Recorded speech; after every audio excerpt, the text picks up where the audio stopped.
Files అని పెట్టారు. తర్వాత సెన్సార్ వాళ్ళు చాలా అబ్జెక్షన్స్ పెట్టిన తర్వాత దాన్ని రాజధాని ఫైల్స్గా, ఆంధ్రప్రదేశ్ని అరుణప్రదేశ్గా, అలాగే అమరావతిని ఐరావతిగా చాలా బాలారిష్టాలన్నీ దాటుకొని ఆ సినిమా నిన్న రిలీజ్కి రెడీగా ఉంటే మరి యువజన శ్రామిక రైతు కాంగ్రెస్ పార్టీ తరఫున మా ముఖ్యమంత్రికి చాలా చెడ్డ పేరు వచ్చేలా ఉంది.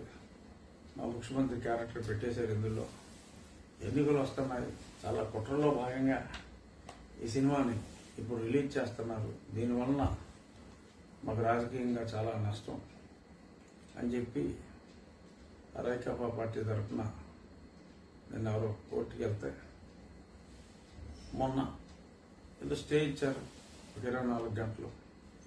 మామూలుగా ఆ మధ్యన ఎప్పుడో చంద్రబాబు నాయుడు గారి బెయిల్ ఇచ్చినప్పుడు, మరి ఆయన జైలు నుంచి బయటకు వచ్చినప్పుడు ఎవడో ఒకడో చక్రం తిప్పేశాడు. డైరెక్ట్గా నన్నే వెంటనే ఆ బెయిల్ ఆర్డర్ కాపీ జైలుకి ఎలా వెళ్ళిపోయింది, మామూలుగా అయితే ఒక రోజు పడుతుంది అని చెప్పి నానా కూతురు పూశారు. మరప్పుడు నిన్న కోర్టులో నిన్న పొద్దున్న 11:11 ఆర్డర్ వస్తాయి. ఆర్డర్ ముందే చదివేశాడేమో స్టెనోలు ఎవరన్నా నాకు తెలియదు.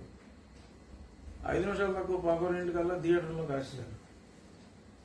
ఈ జగన్మోహన్ రెడ్డి స్టాఫ్, ఆ జాయింట్ కలెక్టర్ ఒక థియేటర్కి, ఇంకెవడో ఆడో థియేటర్కి ఇష్టం వచ్చినట్టు మొత్తం అన్ని థియేటర్ల మీద దాడి చేసి ఆర్డర్ కాపీ కూడా రాలా.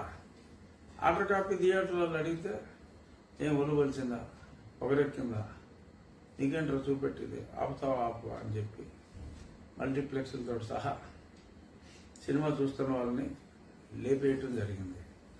మరి ఎందుకు సింహం మాట్లాడితే సింహం 175 నాకే అని చెప్పుకునే ఈ సింహం ఎందుకు చుట్టెలుగులాగా బెదురు చూపులు చూస్తూ అటు ఇటు పరిగెట్టవలసి వచ్చిందనేది ఎవరికి అర్థం కాదు. సో ఇది సింహం కాదు, ఇది చిట్టెలుక అనేది నిన్న వారి భయపడిన స్థితి. అందరూ కూడా అన్నారు జగన్ భయపడ్డాడు, రవిశంకర్ జగన్ భయపెట్టాడు. రవిశంకర్ అంటే ఆ సినిమా నిర్మాత. మరి వాళ్ళ రోజుల్లో మరింత ధైర్యంగా ఆ సినిమా తీయటం అంటే నిజంగా ఆ కంఠమనేని రవిశంకర్ నాకు మంచి మిత్రుడు, ఆయన్ని అభినందించాలి. యాక్చువల్గా నేను కూడా యాక్ట్ చేయాలి ఆ సినిమాలో. మీ పాత్ర కూడా పెట్టినట్టు సార్ అందులో.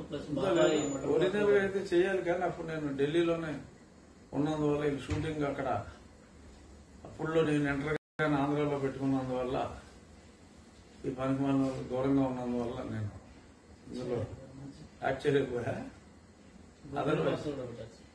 గొడ్డలి పాత్ర అవును, అది యాక్చువల్గా నాకు డౌట్ వచ్చింది. ఆ గొడ్డలి పాత్ర ఏంటి బాబాయ్ని వేసేసిన గొడ్డలి పాత్ర అని అడిగితే కాదు, ఈ సినిమా మొదలైందే జగన్మోహన్ రెడ్డి గారు ఆ అరుణ్ ప్రదేశ్ లో కొత్తగా ముఖ్యమంత్రి అయిన తర్వాత నుంచి సినిమా ఇది. సో అంచేత బాబాయ్ మంటరు ఇందులో పెట్టలేదు. ఇది ఒక ఫ్యూచరిస్టిక్ గా అన్ని జరిగినాయి తీసేస్తే అది రియల్ స్టోరీ అవుతుంది కదా.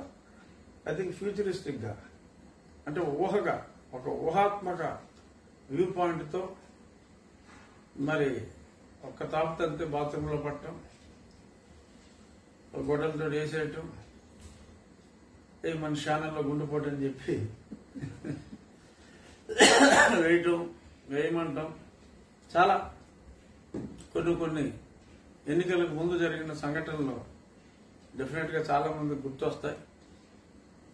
అలా గుర్తు రావడంతో తప్పులేదు, కానీ మరి సినిమా అన్న తర్వాత దర్శకుడికి కొంత ఇమాజినేషన్ ఉంటుంది, కొంత ఫ్రీడమ్ ఉంటుంది. సో గడ్డం తోటి ఉన్న ఒక ఎంపీయా అనుకుంటా, మరి ఎవరికో మరి గడ్డం ఎంపీ ఎవరో మనకు తెలియదు. నాకైతే గడ్డం లేదు. గడ్డంతో ఉన్న ఒక ఎంపీని మరి వేసేసినట్టుగా తెలిసింది. అతనికి అలా కొట్టి అలవాటు ఉన్నట్టుంది. ఎందుకంటే నాకు ఆవ్యాసంలాగా మళ్ళీ నాకు అలవాటు వచ్చేస్తున్నాను తప్పట్లా.